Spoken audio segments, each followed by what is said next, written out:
ఇక నిన్నంతా కూడా అసెంబ్లీ సమావేశాలు చాలా అద్భుతంగా జరిగినాయి. ఈ విధంగా ఉండాలని చెప్పేసి కూడా తెలంగాణ సమాజం కోరుకుంది వాస్తవంగా. ఎందుకంటే ఒకవైపు అధికార పక్షం, ఇంకొక వైపు ప్రతిపక్షం, ఈ రెండు కూడా తమ సమస్యలు అంటే ప్రజా సమస్యలను ప్రస్తావించడంలో పోటీ పడుతూ ఉండాలి. ప్రతిపక్షమేమో ప్రజా సమస్యలను ప్రస్తావిస్తూ ఉండాలి, అధికార పక్షమేమో ఆ సమస్యలను పరిష్కరించే దిశగా ఈరోజు ఒక చర్చ జరగాల్సినటువంటి అవసరం ఉండే. కానీ గత 10 సంవత్సరాలుగా ఈరోజు ప్రధానమైనటువంటి ప్రతిపక్షం లేకపోవడంతో ఒక వన్ మ్యాన్ షోగా, అంటే ఒక కేసీఆర్ కుటుంబ షోగా మాత్రమే ఇన్ని రోజులు కొనసాగింది. కానీ ఈరోజు లెక్క వేరేలా కనబడతా ఉంది.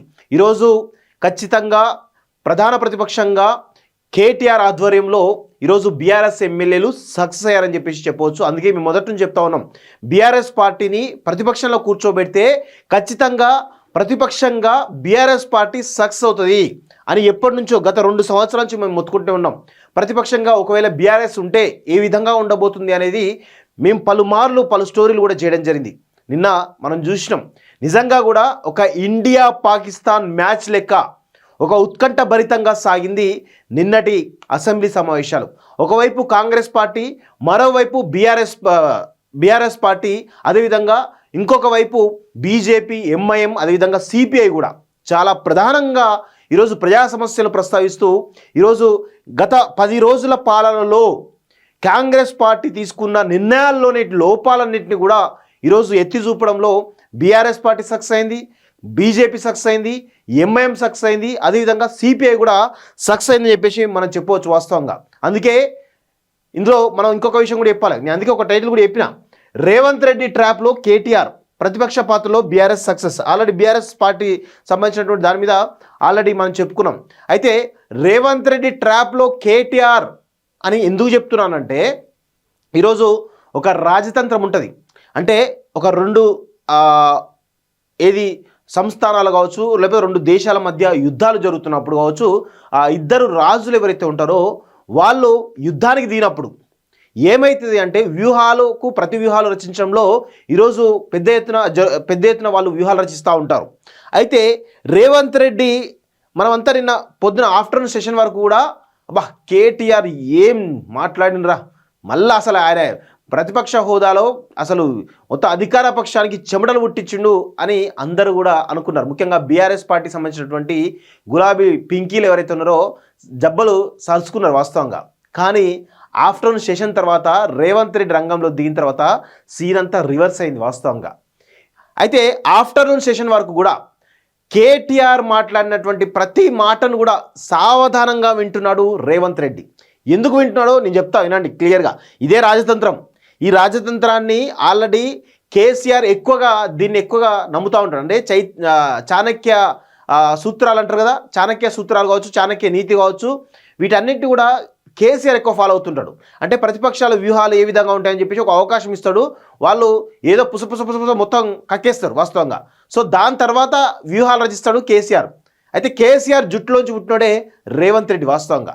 సో కేసీఆర్ ఒక అడుగు ముందుకేస్తే రేవంత్ రెడ్డి 10 అడుగులు ముందుకేస్తాడు. సో ఆ వ్యూహాలు రేవంత్ రెడ్డికి తెలుసు కాబట్టి పొద్దంతా కూడా మధ్యాహ్నం వరకు కూడా దాదాపు 1.5-2 గంటలకు పైగా కేటీఆర్కు అవకాశం ఇచ్చిండు. ఎందుకు అవకాశం ఇచ్చిండు, అసలు వీళ్ళ వ్యూహాలు, వీళ్ళ అటాకింగ్ గేమ్ ఏ విధంగా ఉంటుందో అర్థం చేసుకున్నాడు.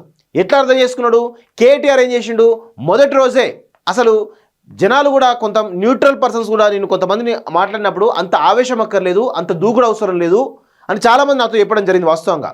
ఎందుకు అంటే మొదటి రోజే ఈరోజు ఇక మొత్తంగా అటాకింగ్ మోడ్ మొదలుపెట్టిండు. అంటే అటాకింగ్ మోడ్ ఎందుకు మొదలుపెట్టిండో అర్థం కాని పరిస్థితి. అంత ఆవేశం కూడా అవసరం లేదు. కేవలం ప్రభుత్వం వచ్చి దాదాపు 10 రోజులు కూడా కాలేదు, అప్పుడే ఇంత ఉలుకుపాటు ఎందుకు వీళ్ళకి, అంటే అధికారం కోల్పోయినటువంటి ఒక ఫ్రస్ట్రేషన్లో మాట్లాడుతున్నాడో అనేటువంటి ఒక వాదన బలంగా వినిపించింది. అయితే ఇంకొక వైపు రేవంత్ రెడ్డి ఎక్కడ కూడా వాళ్ళని డిస్టర్బ్ చేయకుండా చాలా సావధానంగా ఎన్ని మాటలన్నా రేవంత్ రెడ్డిని, అదేవిధంగా కాంగ్రెస్ పార్టీని ఎన్ని మాటలనాలో అన్ని మాటలు అన్నా కానీ ఓపికగా విన్నాడు, దానికి సావధానంగా సమాధానం చెప్పిండు, అన్నీ చూస్తూనే ఉన్నాడు. అయితే కేటీఆర్ ఏం చేసిండు అంటే ఇక మొత్తంగా ఇక కాంగ్రెస్ పార్టీ మేనిఫెస్టోలో ఉన్నటువంటి తప్పులు కావచ్చు, గతంలో వీళ్ళు చేసినటువంటి తప్పులను కప్పించుకునే విధానం కావచ్చు, లేదంటే అటాకింగ్ మోడ్ కావచ్చు, లేదంటే అధికార పక్షాన్ని ఇరుకున పెట్టేలా మాట్లాడే మాటలు కావచ్చు, ఇవన్నీ కూడా ప్రయత్నాలు పుస ఆవేశంగా మొత్తం గక్కేసిండు రేవంత్ రెడ్డి. అన్నీ విన్నాడు. ఓహో వీళ్ళ వ్యూహాలు ఇలా ఉండబోతున్నాయా, వీళ్ళ వ్యూహాలు ఈ విధంగా ఉండబోతున్నాయా అని ఆల్రెడీ అంతా సిద్ధం చేసుకున్నాడు. వాస్తవంగా రేవంత్ రెడ్డి ఏంటంటే మొదటి సమావేశాలు కాబట్టి గవర్నర్ ప్రసంగం పైన కొంత నార్మల్ డిబేట్ జరుగుతుందేమో, సార్ నార్మల్గానే కౌంటర్ ఇద్దామని అనుకున్నాడు వాస్తవంగా. కానీ మొదటి రోజు వీళ్ళు అటాకింగ్ మోడ్ స్టార్ట్ చేసేసరికి ఆఫ్టర్నూన్ సెషన్ తర్వాత దాదాపు 2:33 తర్వాత మైక్ అందుకున్నటువంటి రేవంత్ రెడ్డి ఇక 1.5-2 గంటల పాటు ఇక వాయింపుడే మామూలుగా కింద మీద అటు ఇటు అన్ని రకాలుగా తబలా వాయించిండు కేటీఆర్కి అయితే ఇందులో ఇంకొక విషయం గుర్తుపెట్టుకోవాలి, హరీష్ రావు మాట్లాడలేదు. ఎందుకు మాట్లాడలేదు అంటే హరీష్ రావుకు తెలుసు ఈ రేవంత్ రెడ్డి వ్యూహం ఏంది అనేది హరీష్ రావుకు క్లియర్ తెలుసు కాబట్టి హరీష్ రావు గమ్మున కూస్తున్నాడు. ఓన్లీ కొన్ని విమర్శలకు మాత్రమే పరిమితమైండు. లాస్ట్లో ఇక రేవంత్ రెడ్డి షో అయిపోయిన తర్వాత, రేవంత్ రెడ్డి వాయింపుడు అయిపోయిన తర్వాత హరీష్ రావు మైక్ అందుకొని ఏదో వాయిద్దాం అనుకున్నాడు. కానీ అప్పటికే సమయం మించిపోయింది, స్పీకర్ అసెంబ్లీని క్లోజ్ చేయడం జరిగింది. అందుకే నేను చెప్తున్నాను రాజతంత్రం ఎట్లా ఉంటుందంటే వ్యూహాలను అంటే ప్రత్యర్థి వ్యూహాలను ఏ విధంగా ఉన్నాయో ముందుగా తెలుసుకోవడమే రాజతంత్రం. ఆ తర్వాత ఆ వ్యూహాలను తెలుసుకున్న తర్వాత దానికి ప్రతి వ్యూహాలను సిద్ధం చేయడం రాజు యొక్క లక్షణం. ఇది చాణక్య నీతిలో చెప్తారు వాస్తవంగా. సో అందుకే వ్యూహాలను తెలుసుకోవడంలో రేవంత్ రెడ్డి సఫలమైండు, కేటీఆర్ విఫలమైండు. వాస్తవంగా ఈ హామీలు నెరవేర్చడం అనేది నిజంగా కూడా అసాధ్యమే. కానీ ఈరోజు కేటీఆర్ ఏం చేస్తున్నాడంటే పుస మొత్తం కక్కేసిన హామీల విషయంలో కావచ్చు, అవి కావచ్చు ఇవి కావచ్చు అన్ని కక్కేసి ఓహో ఇక వాళ్ళకు ఏది అధికార పక్షానికి ఒక ఆయుధాన్ని ఇచ్చేసిండు. ఈరోజు కుటుంబ పాలన పైన మాట్లాడినప్పుడు కానీ, నియంత పాలన పైన మాట్లాడినప్పుడు కానీ, విద్యుత్ విషయంలో ఎంత బ్లండర్ మిస్టేక్ చేసినట్టు విద్యుత్ విషయం కావచ్చు, ఇంకొన్ని విషయంలో కావచ్చు, అప్పుల విషయంలో కొత్త వాదన తెరపి తీసుకొస్తున్నాడు. మీరు అప్పులే చూపిస్తూ ఉన్నారు ప్రజలకి, మీరు ఆస్తులు చూపించండి, గత 10 సంవత్సరాలు ఎన్ని ఆస్తులు అవి కూడా చూపించండి అని అంటా ఉన్నాడు. సో దీంతో డిఫెన్స్లో పడ్డాడు కేటీఆర్ బీఆర్ఎస్ పార్టీ. సో ఈ విధంగా వ్యూహాలను తెలుసుకోవడంలో రేవంత్ రెడ్డి సఫలమైండు. నెక్స్ట్ అసెంబ్లీ సెషన్ కల్లా మీరు చూడండి చాలా అద్భుతమైనటువంటి అసెంబ్లీని మనం తెలంగాణ సమాజం చూడబోతుంది. ఈ విధమైనటువంటి డిబేట్ జరగాల్సిన అవసరం ఉంది.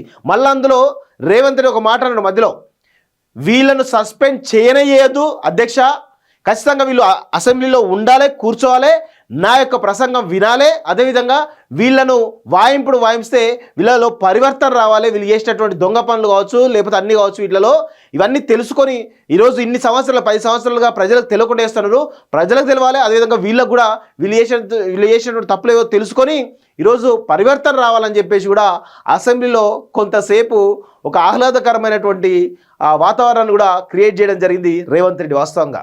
సో ఇలాంటి విషయాలన్నింటినీ కూడా నిజంగా కూడా నిన్న అసెంబ్లీ వాస్తవంగా కేటీఆర్ను మనం అభినందించాల్సిందే, అదేవిధంగా రేవంత్ రెడ్డి అభినందించాల్సిందే, అదేవిధంగా అక్బరుద్దీన్ ఓవైసీ కూడా దాదాపు 30 నిమిషాల ప్రసంగంలో చాలా విషయాలు ప్రస్తావించడం జరిగింది.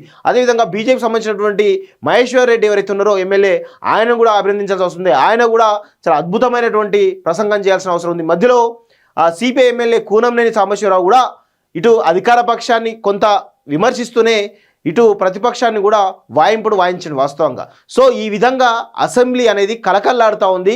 ఎప్పుడైనా కానీ ప్రజాస్వామ్యంలో ప్రతిపక్షం అనేది బలంగా ఉంటే, ప్రతిపక్ష వాయిస్ అనేది వినిపిస్తూ ఉంటే ప్రజల యొక్క సమస్యలు చాలా సావధానంగా ఈరోజు పరిష్కరించబడతాయి అసెంబ్లీలో. సో ఆ విధమైనటువంటి చర్చ జరగాలని చెప్పేసి 10 సంవత్సరాలుగా మొర్రో అని మేము మొత్తుకుంటా ఉంటే 10 సంవత్సరాలు తెలంగాణ ఏర్పడిన తర్వాత 10 సంవత్సరాల తర్వాత ఈరోజు అసెంబ్లీలో చాలా అద్భుతమైనటువంటి చర్చ జరిగింది అనేది వాస్తవంగా దీన్ని ప్రజలందరం కూడా స్వాగతించాలి.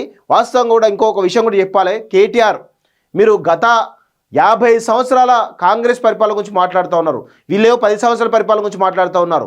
సరే తెలంగాణ రాకముందు ఏం జరిగిందో పక్కన పెడితే ఈ 10 సంవత్సరాల కాలంలో మీరు చేసినటువంటి ఈరోజు పెద్ద ఎత్తున జరుగుతున్నటువంటి అవినీతి అక్రమాలపైన ఖచ్చితంగా ఈరోజు చర్చ జరగాల్సినటువంటి అవసరం ఉంది. ఆ దిశగా రేవంత్ రెడ్డి కూడా ఇనిషియేట్ చేయాల్సినటువంటి అవసరం ఉందని చెప్పేసి కూడా కాలేజ్ టీవీ సూచనలు చేస్తూ ఉంది వాస్తవంగా.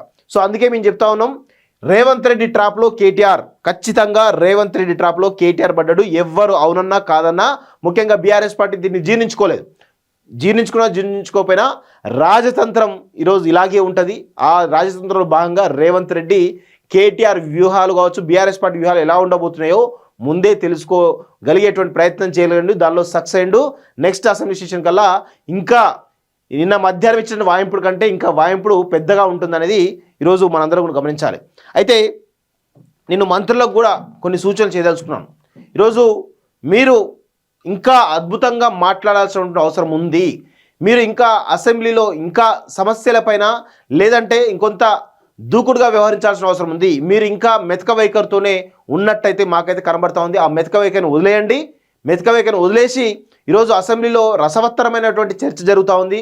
ఆ రసవత్తరమైన చర్చలో భాగంగా ఈరోజు ఇటు రేవంత్ రెడ్డి వన్ మనిషి అవుతుంది, ఇటు కేటీఆర్ వన్ మనిషి అవుతుంది తప్ప మిగతా వాళ్ళ పార్టిసిపెంట్స్ చాలా తక్కువ కనబడతా ఉంది. కాబట్టి ఇటు కేటీఆర్కి ఇటు రేవంత్ రెడ్డికి ఇద్దరు కూడా సూచనలు చేస్తున్న విషయం ఏంటంటే, కేటీఆర్ గారు ఈరోజు మీకు 39 మంది ఎమ్మెల్యేలు చెప్తా ఉన్నారు. మీరు ఒక్కరెందుకు మాట్లాడాలి?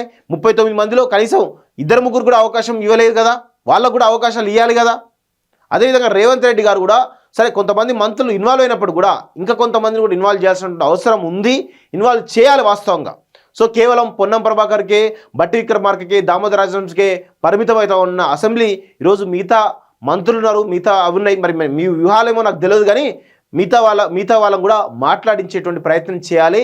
కేవలం కొద్ది మందికే ఈరోజు కొద్దిమంది వాళ్ళు అటాక్ చేస్తుంటే కొద్దిమందితో అటాక్ చేయించడం అనేది పద్ధతి కాదు. అందరికీ కూడా అసెంబ్లీలో అవకాశం కల్పించే విధంగా మీరందరూ కూడా నెక్స్ట్ అసెంబ్లీ కల్లా ప్రిపేర్ అయ్యి ఉండాలని చెప్పేసి కూడా నేను కోరుతా ఉన్నాను. ఇంకా మీలో మెతక వైఖరి ఇంకా నడుస్తూ ఉంది. ఆ మెతక వైఖరిని వదిలేసి కొంత స్ట్రాంగ్గా ముందుకు రావాలి, స్ట్రాంగ్గా మాట్లాడాలని చెప్పేసి కూడా నేనైతే కోరుతా ఉన్నాను వాస్తవంగా. సో అది ఒకసారి కాంగ్రెస్ పార్టీ సంబంధించినటువంటి ప్రభుత్వంలో ఉన్న వాళ్ళు గుర్తుంచుకోవాలని చెప్పేసి కూడా నేను కోరుతా ఉన్నాను.